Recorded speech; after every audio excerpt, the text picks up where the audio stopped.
Michael, please, the doctor said 6 weeks. My body is still healing. The doctor is not my wife. You are my wife. Please, I'm in pain. You have no reason to keep saying no to me.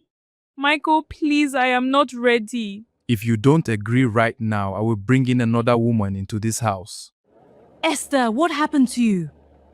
I begged him to wait, but he wouldn't listen. What do you mean? I was too afraid to keep saying no. My sister told me everything before she died. What happens between a husband and wife is nobody else's business. She is dead because she was afraid of you. I wish this wasn't a true story, but it is. My sister gave her husband 5 children in just 4 years. 5 beautiful children, yet the man still wasn't satisfied. She survived a C-section and gave birth to a healthy baby. But what happened 4 days after she gave birth left 5 innocent children without a mother and changed our family forever. My name is Deborah. I was sitting in my shop on a Tuesday afternoon, counting fabric samples and thinking about nothing more serious than whether I had enough Ankara for the order coming in on Friday. My phone rang. I almost didn't pick it up because I didn't recognize the number. Something in my chest told me to answer it. I don't know how to explain that feeling. It was like the air in the room changed before I even pressed the green button. Please, are you Deborah, sister to Esther Michael? My heart dropped before the woman even finished her sentence. Yes, I am. What happened? What happened to my sister? You need to come to General Hospital right away. Your sister, she is losing a lot of blood. This situation is serious. I dropped everything. I left my shop open. I left my phone on the counter. I left my customer mid-sentence. I ran to the road and flagged down the first Okada I saw. The whole ride to that hospital, I kept telling myself it was nothing serious. Esther had just given birth 4 days ago. Yes, 4 days. She had delivered her 5th child, a baby girl, through a cesarean section at that same hospital. I told myself they probably just needed someone to come sign a form or donate blood. I told myself my sister was fine. I had been telling myself my sister was fine for 4 years. Esther got married in 2021. She was 23 years old, fresh-faced, full of laughter, and completely in love with a man named Michael. I liked Michael at first. He was charming, well-dressed, and he spoke well. Our mother cried happy tears on Esther's wedding day. We all thought she had found gold. Within the first 12 months, Esther was pregnant. We celebrated. A boy. Beautiful, healthy, strong. Before that boy could even walk properly, Esther was pregnant again. Another boy. Then came a girl, then another girl. By the time she was carrying her 5th child in early 2025, Esther was 27 years old and her body looked like it had lived 40 hard years. I noticed it. Our mother noticed it. But Esther always had an explanation. She was tired, she was managing, she was fine. She was never fine. We just didn't push hard enough to find out the truth. When I arrived at the hospital, I ran through the corridor until a nurse stopped me and pointed me toward the ward at the far end.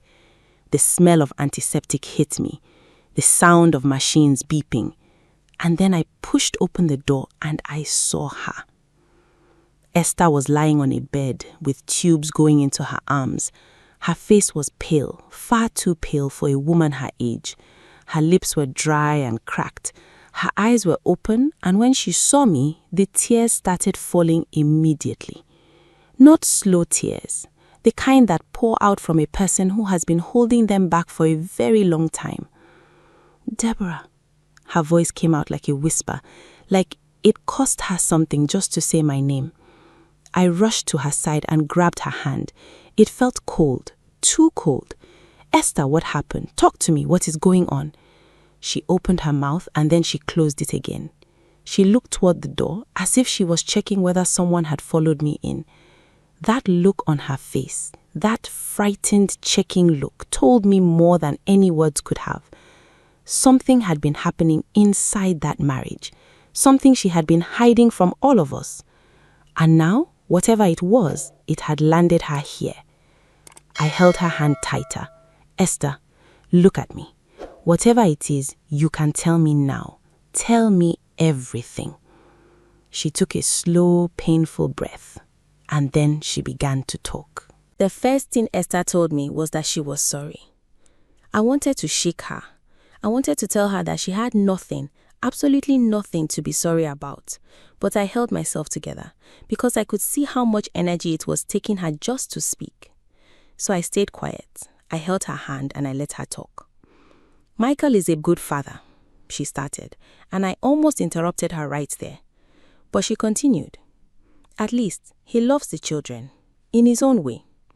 But Deborah, the way he has treated me inside that house, I have been dying slowly for 4 years. She told me everything in pieces, the way someone tells a story they have rehearsed in their head alone for many nights, but never said out loud to another human being. From the very first year of their marriage, Michael controlled her body like it belonged to him. Not in a loving way, not in a way that had anything to do with care or connection. He wanted what he wanted, when he wanted it, and he did not believe that Esther's feelings on the matter were relevant. If she said she was tired, he told her that a wife was not supposed to be tired for her husband. If she said she was unwell, he told her she was exaggerating. If she turned away from him, he would sit at the edge of the bed and tell her that there were women outside who would not make him beg. That threat was his weapon. He used it constantly. Every time Esther tried to draw a boundary, he held that threat over her head like a knife. And Esther, my sweet, gentle, terrified sister, believed him. She believed that if she did not give him whatever he wanted, he would leave. Or worse, he would bring another woman into the home and humiliate her in front of her own children. So she stopped saying no. She stopped saying no even when her body was swollen from pregnancy. She stopped saying no even when she was recovering from one birth and already carrying the next. 5 children in 4 years was not an accident. It was the result of a woman who had been told in every way, except the exact words, that her body was not her own. After I had the operation this time, Esther said, her voice shaking, he said I needed at least 6 weeks before anything. 6 weeks minimum. My wound was still fresh, Deborah. I could feel it pulling when I tried to sit up. I felt sick. I already knew where this was going, but I needed to hear her say it. She begged Michael. I told him what the doctor said. I showed him the paper they gave me at discharge. He looked at the paper and he put it down and he looked at me and he said, she stopped, pressing her lips together. He said, the doctor was not his wife. He said I was his wife. He said if I could walk to the kitchen and cook, I could do everything else. The machines beeped quietly around us. I said no the first night. He got up and took his phone outside and came back 2 hours later smelling of cigarettes and something else. He didn't say a word to me. The next morning he didn't greet me, he didn't look at me, he treated me like I was not in that house. And the children were asking why Daddy was not talking to Mommy. And she squeezed my hand. I gave in, Deborah. Not once, 3 times in 3 days, because each time I thought it would make things normal again. Each time I thought if I just let him have this, he would let me rest after. But it was never enough. It was never. She winced suddenly, and I called for the nurse immediately. The nurse came, checked her vitals, adjusted something on the drip, and told me in a low voice that Esther had suffered serious internal bleeding. The C-section wound had been disrupted. Her body, which had been trying desperately to heal, had been pushed past what it could handle. I sat back down next to my sister and I looked at her and I felt something harden inside of me, something that has never fully softened since that day. Why didn't you call me, Esther? Why didn't you tell anyone? She looked at me with those tired, wet eyes and she said something that I have turned over in my mind every single day since. Because I was ashamed, Deborah. I thought if people knew, they would say I was a bad wife. I thought they would say I couldn't manage my home. I was protecting him. Even now, lying here, my first thought when they knew they were calling you was that I hope you don't think badly of him. I could not speak. I just held her hand. She had nearly killed herself trying to protect the reputation of a man who had not once tried to protect her life. If you are watching this and you feel like this story is speaking to something you have seen or experienced, stay with me. This story is not over yet. And before we go further, if you haven't subscribed to Reina Tales, do it right now. Because stories like Esther's need to be told, and they need to reach every woman who needs to hear them. The doctor came in that evening and spoke to me outside the ward. He was a serious man with reading glasses pushed up on his forehead, and he did not waste my time with soft language.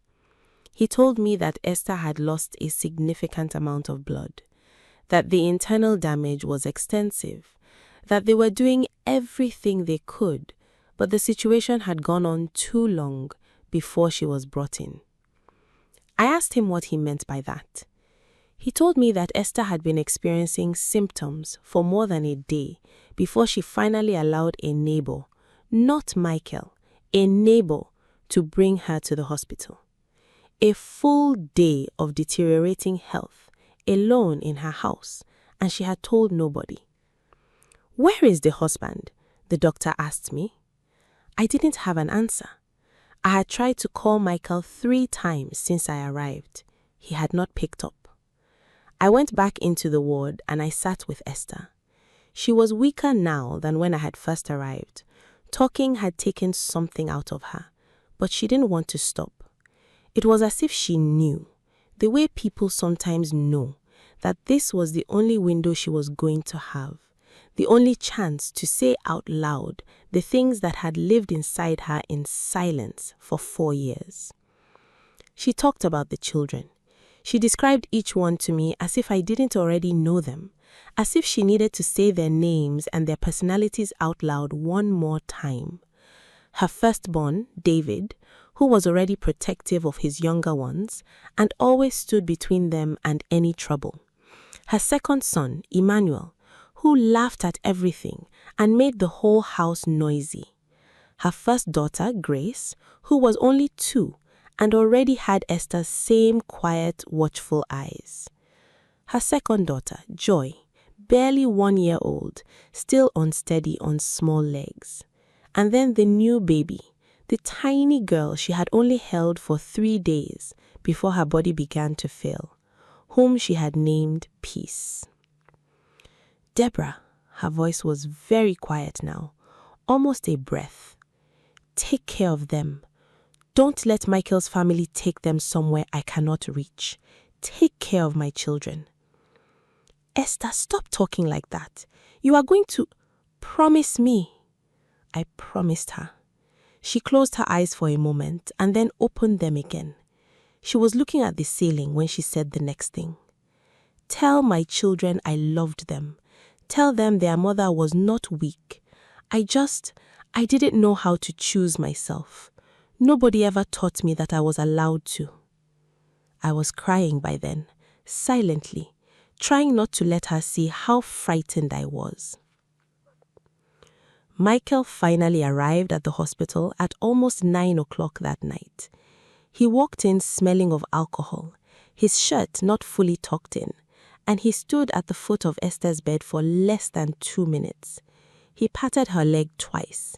He said, "You will be fine," the way a person says something they are not really thinking about. Then he stepped outside to make a phone call. He did not hold her hand. He did not ask the doctor any questions. He did not sit down. Esther watched him leave the room and her face went very still and very calm. The kind of calm that comes when a person has finally accepted something they had been refusing to accept for a long time. She looked at me. "He's not going to change," she said, simply, quietly, like it was a fact she was just now writing down somewhere permanent inside herself. Those were almost the last words she said to me.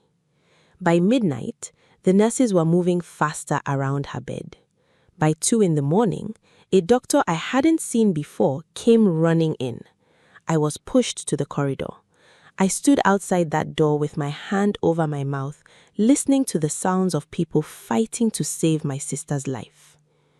At 3:47 in the morning, A nurse came out and looked at me with that face that nurses learn to make, that face that prepares you before the words come. Esther was gone, 27 years old, mother of 5 children, the youngest of them 4 days old. Gone. The days after Esther's death were the worst days of my life, worse than the night she died, because at least that night I was in shock. In the days that followed, the shock wore off, and what replaced it was a grief so heavy and so hot that I could barely stand upright under it. But I had made a promise. 5 children were waiting. Michael's family arrived from their hometown by the second day. Aunties and uncles who had never once visited while Esther was alive, who had never called to ask how she was managing with 5 children in 4 years, who had never questioned a single thing Michael did. They arrived now, filling the compound with noise and opinion and a version of events that I recognized immediately as a lie. According to Michael's family, Esther had been sickly from birth. According to Michael's family, she had not properly followed the doctor's advice after her surgery. According to Michael's family, these things sometimes happened and it was God's will and nobody was to blame. Michael himself walked around the compound receiving condolences with a face arranged into the appropriate sadness.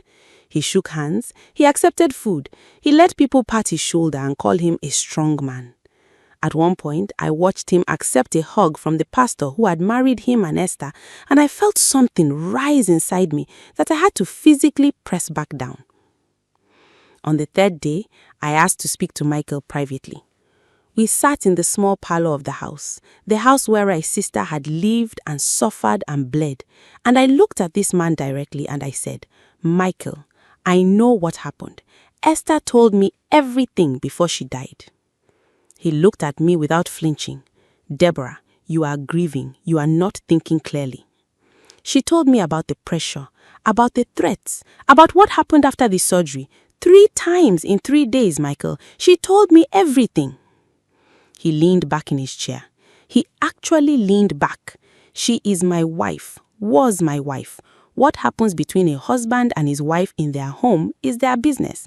Nobody from outside can come and judge what they don't understand. She is dead, and I am grieving. His voice stayed calm, controlled, almost bored. I loved Esther. These things happen. Women die after childbirth all the time. It is not anyone's fault. I stood up. I was shaking. Not from fear. I was past fear. I was shaking from something else entirely. "You will not rewrite her story," I told him, "not while I am alive." That was when I made my decision. I went home and I began to write everything down. Every word Esther had told me in that hospital room, every detail. I wrote it down clearly, the way Esther had told it, in her own words, as closely as I could remember them. I showed it to my mother. I showed it to 2 of Esther's close friends who, when I told them, looked at each other with the expression of people who had suspected something for a long time but never had words for it. They had their own things to add, things they had noticed, things Esther had half said to them over the years and then quickly taken back. The picture that came together was complete and devastating. Esther had not died because of bad luck. Esther had died because she was terrified to say no to the man who was supposed to love her. And that man was now sitting in her house, eating other people's food, receiving sympathy and feeling no shame whatsoever. I was not going to let that stand. I want to be honest with you. Justice in real life does not always arrive the way it does in films. There is no single dramatic moment where everything snaps back into place and the wrong is made perfectly right. What happened to Esther cannot be undone. Her 5 children will grow up without her mother. That wound will never fully close. But what I can tell you is this: truth, when it is finally spoken out loud, changes things. I started sharing Esther's story, not with names changed, not softened, not polished into something easier to hear. I told it exactly as it happened to anyone who would listen, in every space where I had a voice. I told it to women in our church. I told it to the market women who had known Esther since she was a girl. I told it to the young wives in our neighborhood who had always admired Michael because he dressed well and drove a nice car. People did not want to believe it at first.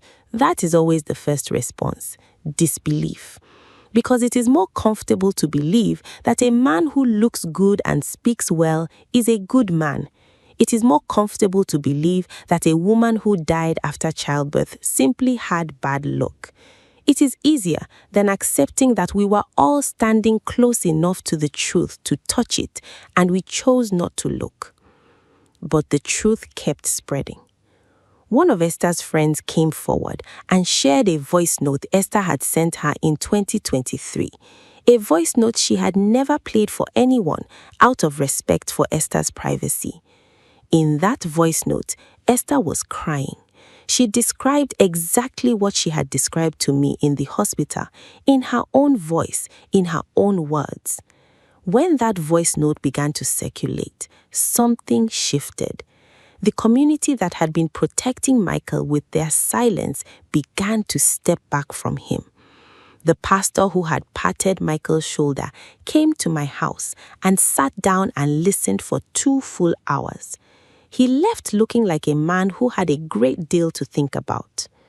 Michael's own brother, a quiet man I had always thought kept to himself, called me one evening and said in a low voice, "Deborah, I tried to talk to Michael 2 years ago about how he was treating her. I didn't listen to me. I should have tried harder. I am sorry." He was crying on the phone. I told him his guilt, however real, needed to be directed somewhere useful. He asked me what he could do. I told him, "Help me make sure those children are not taken from me." The legal process was not quick or simple. Michael's family fought me. There were court dates and delays and people who tried to pressure me to drop it and keep the peace. But I had Esther's voice in my memory. I had her hand in mine in that hospital room. I had her asking me to promise.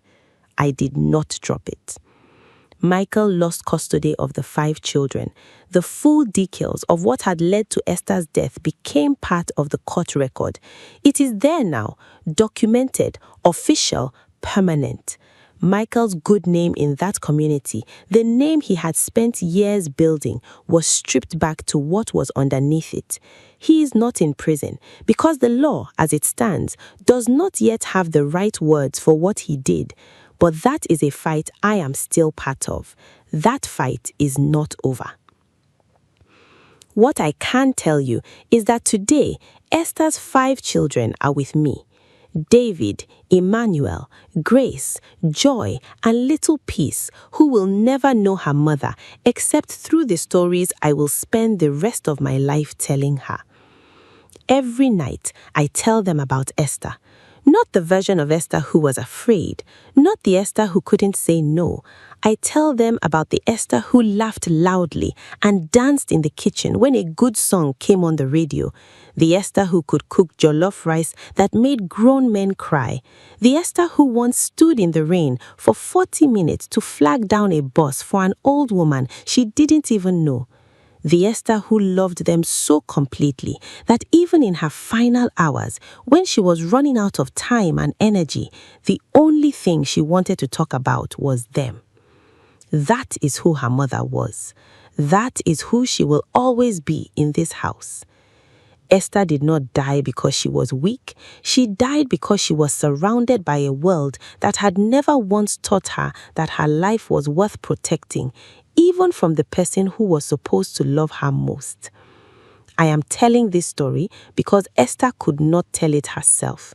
I am telling it for every woman who is lying in a bed somewhere too afraid to call her sister, too ashamed to say what is happening behind closed doors, too convinced that keeping the family together is worth more than keeping herself alive.